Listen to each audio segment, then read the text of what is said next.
अखिलेश जी संविधान, लोकतंत्र और नौजवान हमारा फिर गुलाम ना हो जाए, यह सोच अखिलेश यादव की। वो तो खुदे एक तरफ अखिलेश यादव जी जो समाजवाद का चोला पहन के युद्ध कर रहे थे, तो एक तरफ गृह मंत्री, प्रधानमंत्री, तमाम सेनापति घेरे थे और इन्होंने 36% खींच लिया था। हम बता दें, अकेले अखिलेश यादव यूपी में अकेले यूपी से भाजपा का और मोदी जी का पाखंड का रास्ता रोक देंगे। 36% से ज्यादा केवल अगर वोट समाजवादी पार्टी पाती है तो बिना अखिलेश यादव जी की इशारा से वो लाल किला पे कोई झंडा फहराने के सरकार में केवल यादवों को मिल रहा है, मुसलमानों को मिल रहा है। आगरा जैसे एक्सप्रेस पे केवल यादव चल रहा है, लोक भवन में यादव जाके बैठ रहा है, ये स्टेडियम में केवल यादव खेला, 100 नंबर केवल यादव फोन कर रहा है, 102 नंबर यादव फोन कर रहा है, लैपटॉप केवल यादव लिया, कन्या विद्या धन यादव लिया, समाजवादी पेंशन यादव लिया, लोहिया आवास यादव लिया नहीं। और सही सोच है कि 80 हराएंगे, अगर 60 पा जाएंगे तो लाल किला से झंडा फहराएंगे। अखिलेश यादव 24 के चुनाव में किस तरह से उतरेंगे और लड़ाई कितनी उनके लिए आसान होने वाली है या कठिन होने वाली है? स्वागत है आपका। आपका भी बहुत बहुत स्वागत और आपको मैं धन्यवाद देना चाहता हूं कि आप जैसे चौथे स्तंभ की हर बुनियादी और जनता की समस्या और सबसे लोकतंत्र को जो चौथा स्तंभ कहा जाता है, आप आनंद के रूप में जनता आपको देखती है और आनंद देती है। आपको बहुत धन्यवाद। अखिलेश यादव 2024 का चुनाव सामने कितने मजबूती से वो इस समय तैयारी कर रहे हैं, कितना लगता है आपको? देखिए, अखिलेश यादव बहुत पूरी तरह से ये इस महायुद्ध में तैयारी कर रहे हैं, किस तरह से हर बिंदुओं पे लड़ना है, क्योंकि आज हमारे सामने जो परिस्थितियां हैं, ये युद्ध नहीं महायुद्ध हो रहा है। एक तरफ समाजवाद है तो दूसरे तरफ पाखंडवाद है, और समाजवाद को लेकर के आदरणीय अखिलेश यादव जी चल रहे हैं और पाखंडवाद को लेकर के भारतीय जनता पार्टी के लोग चल रहे हैं। तो यह युद्ध 24 का महायुद्ध समाजवाद और पाखंडवाद के बीच में हो रहा है। कौन जीतेगा?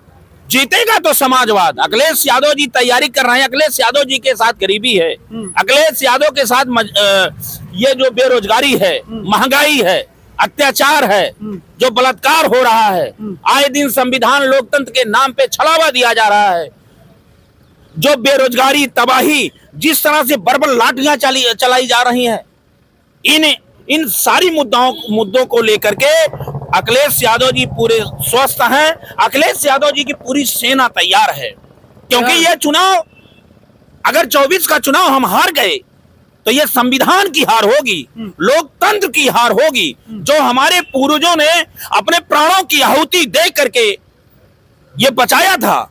क्योंकि गीता कहती, रामायण कहती, कुरान कहे, पीर कहे, पैगंबर कहे, हजरत साहब कहे, राम कहे, कृष्ण कहे कि देश का, विश्व के सभी महागुरुओं ने कहा कि सबसे बड़ा अगर धर्म है तो इंसानियत और मानवता है, इससे बड़ा कोई धर्म नहीं हो सकता, और मानवता समाजवाद से आता है। आज अखिलेश जी लगातार कह रहे हैं कि जातिगत जनगणना ही वो रास्ता है कि सामाजिक न्याय हो सकता है, सबको हक और हिस्सा मिल सकता है जो जितनी आबादी में है। बीजेपी कहती है कि जातिगत जनगणना से जातिवाद फैलेगा। जातिवाद सबसे ज्यादा फैलाने का काम किया है तो भारतीय जनता पार्टी ने किया है। अरे इंसानों को छोड़ दो, उन्होंने देवताओं की जात बताने का काम किया है। यही बाबा मुख्यमंत्री योगी नाथ जी ने हनुमान जी को दलित बताने का काम किए थे। बाबा कहे मुझे गर्व है मैं किस वंशज में पैदा हुआ। तो ये सबसे बड़े जातिवाद। अखिलेश जी क्यों जातिगत जनगणना के लिए कहे? इसलिए आज पिछड़ों का नाम लेके, दलितों का नाम लेकर के, और कुहार, लोहार, गणरिया, भर, धरकार, कुर्मी, पटेल, बसफोर, जितने आदिवासियों का नाम लेकर के जब यही वोट लेने का समय होता है तो भारतीय जनता पार्टी उन्हें हिंदू बनाकर वोट लेने का काम करती है।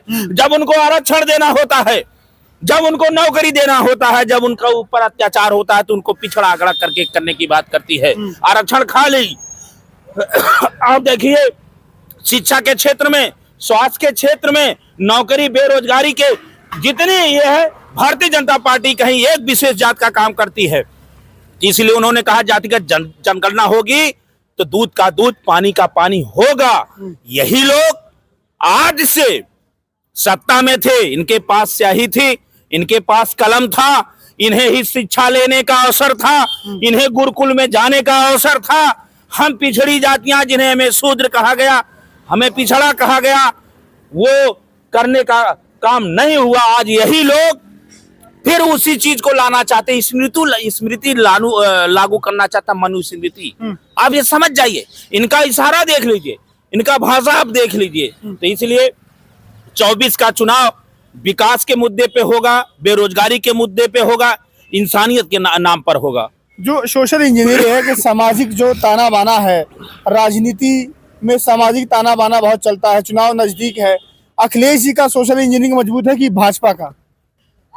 देखिए, अखिलेश जी का सब कुछ मजबूत है, केवल भाजपा का ईवीएम मजबूत है। ईवीएम मजबूत है।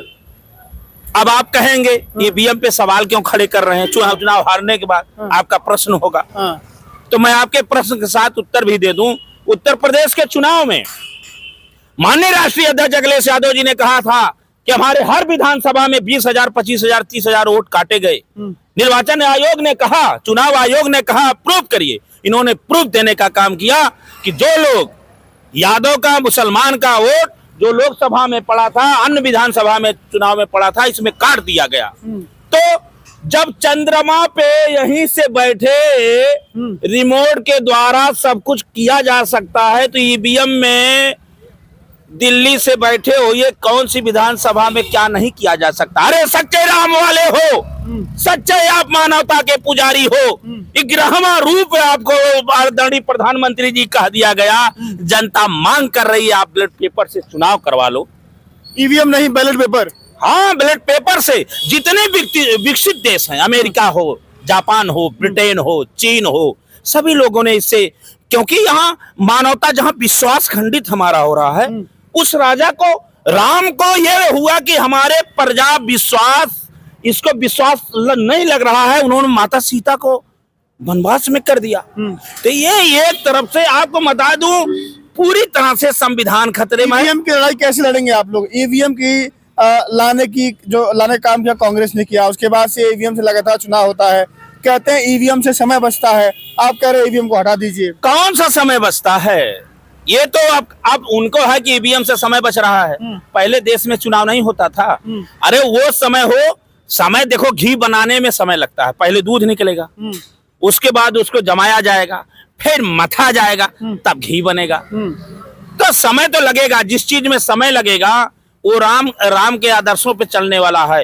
तत्काल प्रभाव से तो रावण काम करता था। किन सिद्धांतों पे कहा जा रहे हैं? आप बता दें, ये 24 का चुनाव, यदि ये 24 का चुनाव भारतीय जनता पार्टी फिर अपने कब्जा में लेती है, तो हिटलर शाही होगी, तानाशाही होगी। ये चुनाव नहीं कराएंगे। ये हमारे सामने गुलामी होगी। आने वाला जनरेशन गुलाम हो जाएगा, नौजवान मजबूर हो जाएगा, जो राशन के 5 किलो राशन दे के लाचार करने की बात करते हैं। अभी 60,000 वैकेंसी तो आ गई पुलिस में, बताइए। अब आ गई 60,000 से क्या होगा? वैकेंसी आ गई, बड़ी वैकेंसियां आ रही हैं, बड़ी वैकेंसियां जा रही हैं। फरवरी में एग्जाम होगा। फरवरी में एग्जाम होगा, चुनाव के बाद रिजल्ट होगा, उसके बाद नियुक्तियां होंगी, उसके बाद कोर्ट होगा, हाई कोर्ट होगा। अगर कहीं जरूरत पड़ी उसकी सख्त के लिए तो सरकार की तरफ से बांस कोर्ट होगा। यही तो सरकार कर रही है। आप 69,000 शिक्षकों की भर्ती के लिए आप कर दीजिए ना, भर लाठियां मारी जा रही हैं। क्या है हिंदुस्तान? अरे इतना तो अंग्रेजों ने नहीं मारा था। इन्हीं मुद्दों पे अखिलेश यादव जी तैयार हैं। अखिलेश यादव जी वह नायक है जिनका गीता में विश्वास है, कुरान में विश्वास है, बाइबल में है, हिंदू में, मुसलमान में, पिछड़ों में, क्योंकि सच्चा धर्म यही है और यही हमारा भारत का, यही हमारा संविधान। इसीलिए भारत की खूबसूरती है। आज खूबसूरती पे आंच आ रही है। केवल जो अन्य जातियां हैं, ओबीसी समाज की जो अन्य जातियां हैं, आपके जो तमाम नाम गिराते हैं, कुर्मी पटेल हो गया, कुशवाहा हो गया, निषाद हो गया, ये जो बड़ी आबादी वाली जातियां हैं, समाजवादी पार्टी के साथ ये एक अच्छे खासे वोट बैंक में आई थी 2022 के चुनाव में।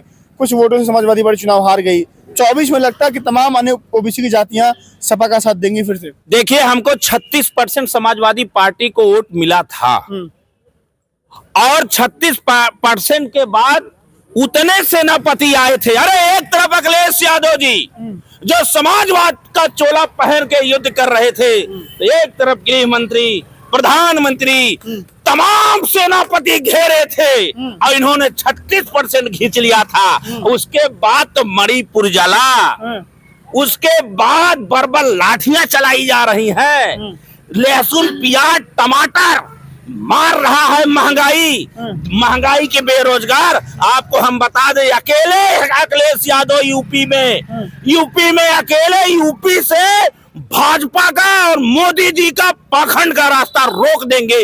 36% से ज्यादा केवल अगर वोट समाजवादी पार्टी पाती है तो बिना अखिलेश यादव जी की इशारा से वो लाल किला पे कोई झंडा फहराने वाला इधर एक नहीं है। इधर एक अखिलेश अकेले, उधर तमाम नेता। एक के बाद जीरो लगाओ 10 होगा, फिर जीरो लगाओ 100 होगा, फिर जीरो लगाओ लाख होगा। एक तो ही सब कुछ है, एक तो ही सब कुछ है। एक के बाद जीरो है, उसके बाद पाखंड है। कितनी सीटें समाजवादी पार्टी, समाजवादी पार्टी अखिलेश यादव जी कह रहे हैं 80 हराओ, और सही सोच है कि 80 हराएंगे। अगर 60 पा जाएंगे तो लाल किला से झंडा फहराएंगे। अखिलेश यादव जी प्रधानमंत्री। हाँ, अगर 60 सीट पा गए तो प्रधानमंत्री बनने से कोई रोक नहीं पाएगा। क्या बात करना, आप देश की निगाह अखिलेश यादव के ऊपर क्यों? आदरणीय मोदी जी यहीं से आते हैं, यहीं से दिल्ली का रास्ता जाता है। आपको याद होगा 22 के चुनाव में आदरणीय अखिलेश यादव जी अपना रथ लेके गाजीपुर से चले, और चले इस तरह के, मैं साथ में था, इस तरह से जन सैलाब उमड़ा पूर्वांचल एक्सप्रेसवे पे। यहाँ उतरते उतरते भोर में 4 बज गया और देश की मीडिया दिखाने लगी तो आदरणीय प्रधानमंत्री जी घबरा गए और सुबह में क्या बोले, भाइयों बहनों, किसान भाइयों, मैं आपकी भावनाओं को नहीं समझ पाया, अब मैं किसान का काला 3 कानून वापिस लेता हूं। यह अखिलेश यादव जी ने करवाया था, और 3 काला कानून केवल अखिलेश यादव के रथ पे चलने पा हो गया, लेकिन अकेले सेनापति था।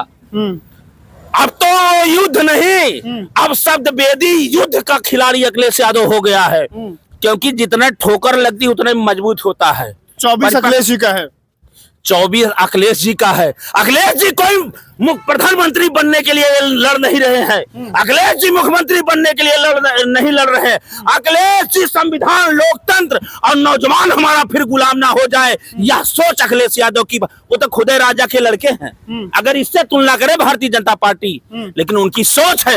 अखिलेश को कोई पढ़ नहीं सकता, अखिलेश से भाजपा पढ़ रही है। आगरा एक्सप्रेसवे देश का सबसे बड़ा एक्सप्रेसवे बनवा करके फाइटर उतारने का काम किया था।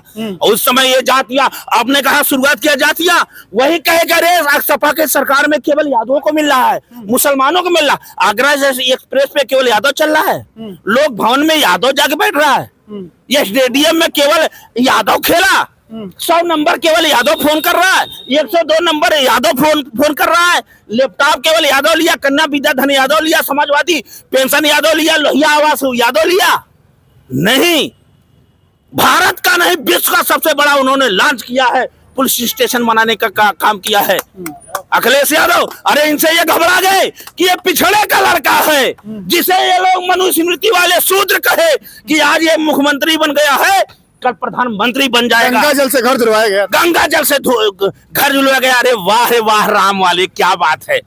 ये राम नाम पे लूट रहे हैं, हिंदुत्व खतरे में है। अगर मेरी बात कोई गलत कर दे तो उसके जूते से स्वागत होगा, मुझे कोई डर नहीं बुलडोजर से। अब बुलडोजर से चलने वाले एक फकीर की और गरीब की आह लगेगी, पतनस हो जाएगा।